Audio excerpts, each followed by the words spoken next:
In his 2011 book, Poor Economics, Abhijit Banerjee wrote, "It's not easy to escape from poverty, but a sense of possibility and a little bit of well-targeted help, a piece of information, a little nudge, can sometimes have surprisingly large effects. If, like me, you were born into poverty, you know how difficult it is to escape poverty. But why? What exactly makes it so difficult to escape poverty? Let me explain with a story. It's a cold morning in the city of Zamboanga, Monday the 21st of February 1993. The 9-year-old Dakila wakes up at 7:21 a.m. to the greatest disappointment of his young life. The family god, Mayari, had disappointed him, and now he is bitter. Dakila had been out of school for 3 weeks because his father couldn't pay his school fees, and last night he had prayed to the god of his family, Mayari. The young boy had knelt in front of the image of crocodile and asked Mayari to send into his pocket 300 pesos so he could pay for his school fees. Hurrying into the pockets of his 3 tattered clothes this morning, Dakila found nothing. Angry, he went to Jusitilo, his father. Jusitilo, who was a carpenter, was preparing for his work when Dakila burst into his room without knocking. Without traditional morning greetings expected from a 9-year-old, Dakila confronted Jusitilo. "Papa, Mayari too didn't give me my fees." To which his father said, "Her Majesty Mayari may not throw money into your pocket, but she will definitely bring business for me, so I can pay your fees." "Papa, I've been out of school for 20 days, he protested. "I know, Dakila, but I'm working hard. I just don't make enough money because things are hard. See," he continues, "when you grow up, you'll understand." "Understand what?" Dakila asked. "That money doesn't grow on trees. Money is very scarce." "Money is scarce? But Agapito's father has a lot of money," Dakila queried. "He's a politician, don't you know?" His father responded. Okay, what about Diego's father?" Dakila asked. "He owns businesses that cheat people out of their money. Or how else can anyone have so much money as he does?" "But what about..." "What about what?" Jusitilo angrily cuts him. "If you think I'm going to sit around all day answering your childish questions, that won't happen. Check the kitchen for the pag. I kept there last night before your brothers eat it." Jusitilo left the room as Dakila started crying. It's a midday, 17th of August 1998. Dakila is now 14 years old, and since the beginning of the year, he had been working as a part-time laborer with Efren, a bricklayer, who leaves the suburbs of Zamboanga to the inner city for work every day. And today, during the break, Dakila decided to have a conversation with his 28-year-old boss. "Sir," Dakila started grudgingly, I want to ask you something." "I know what you want to ask," Efren responded suspiciously. "You want to ask me all these silly questions you like to ask your uncles and teachers. By the way, I visited the priest the other day and he told me that you asked him to tell you how to be wealthy." Efren paused as he expects Dakila to respond. "Listen to me," he continues. "Luck. That's what it is. People become rich because they have luck." "Have I answered your question now?" Efren asked, hoping the boy will not trouble him with a silly question. "I have not even asked my question," Dakila responded. "I wanted to ask you," he continues, "why do people buy gold watches when they are not rich? I know you're asking this because you overheard me when I told Jericho that I wanted to borrow money to buy a gold watch, right?" Efren asked. "Well, I saw my teacher with a gold watch and I suspect his salary couldn't have paid for that. My elder brother Isagani too told me he was saving money for a watch." It was at this point Jericho, one of the masons on the site, joined the conversation. "Oh, the lawyer boy," he said to Dakila as Efren laughs. "You see," Jericho decides to answer his last question, "people work so that they can buy the good things of life. But Diego's father told me that it's important to save money." "Do you save money?" Dakila asked curiously. Efren and Jericho looked at each other and burst into laughter as the bell rings. "It's time to get back to work, lawyer boy, or you'll not get paid today," Jericho warned the confused Dakila. It's a Saturday morning, 9th of June 2001. The 17-year-old Dakila just finished his final secondary school examination on Thursday, and now he visits his aunt, Pelita, to tell her about his plan to move to Baguio, the most populated part of Zamboanga City, an area known for trade. To start trading, maybe he can make some money. "You're only 17 years old, Dakila," Pelita told him. "More so, Baguio is a very dangerous place. People die there every day. People die everywhere, Auntie. Dakila interjected.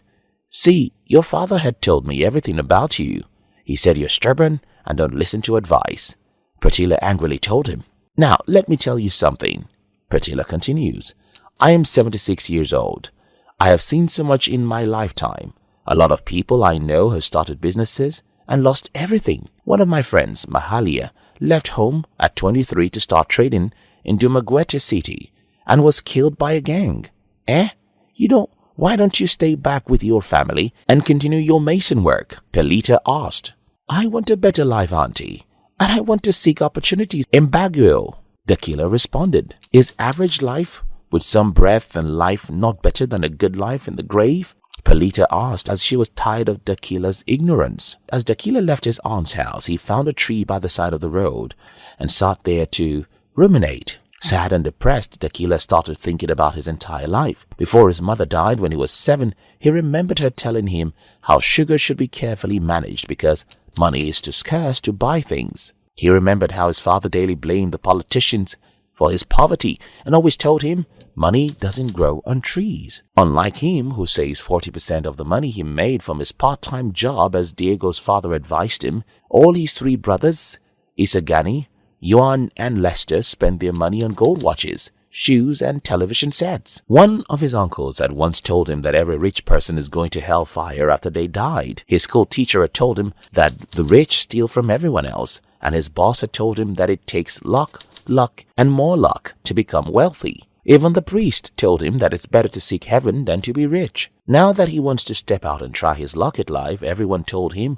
he's about to destroy his own life. His father told him that it's risky to travel out of the home. His elder brother told him that he would get robbed on the road. His uncle told him that only the children of the rich can start a business. And now his aunt told him he could get killed. Dakila is the last child of the family. Everyone is older than him. And if they're older than me, Dakila thought to himself, doesn't that mean they should be wiser than me? Dakila decided to go back to his father and apologize for being so rude, for asking so many foolish questions and for talking as if he knows better than him. Henceforth, he'll be willing to live like everyone in the family. He will believe what everyone believes, think the way everyone thinks, and behave the way everyone behaves.